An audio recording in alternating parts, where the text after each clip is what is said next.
早速これ筋力だけで立ってると思いますか？答えは NO。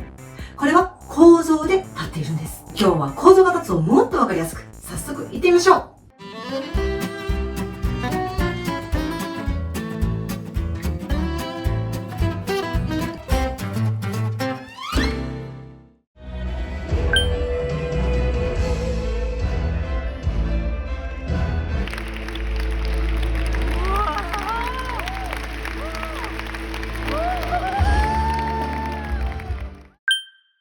この写真ご覧いただいて何人もの人が連なってますよね、縦に。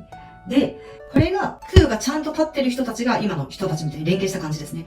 皆さんに共通するのはどこか一点の筋肉だけで支えているわけではないっていうこと。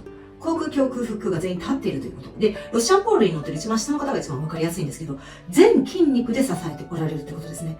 これが空が立ってるの代表格なんですが、これもし空が一つでも潰れていたら絶対に成り立たない構造なんです。この方たちを構造的に見てみると、今さっき見せたペットボトルなんですけど、これが崩れるとはどういうことかちょっと見ていきましょう。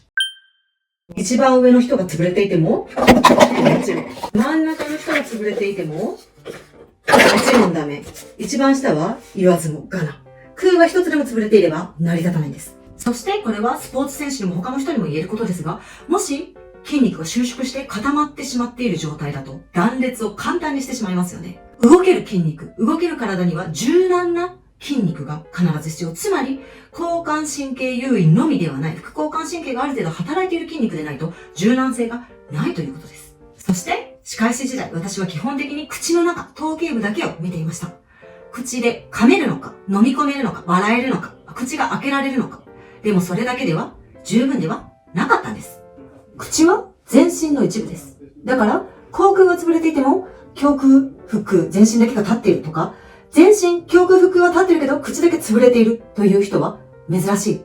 なぜなら全ては繋がっているから。それゆえに、局所のみでなく、全身を見ること。全身はどう緩めるかが分かれば、顔もおのずと上がってきます。全身が緩んで、筋肉が立って空が立っていれば、力の出し方が変わる。出力量が変わる。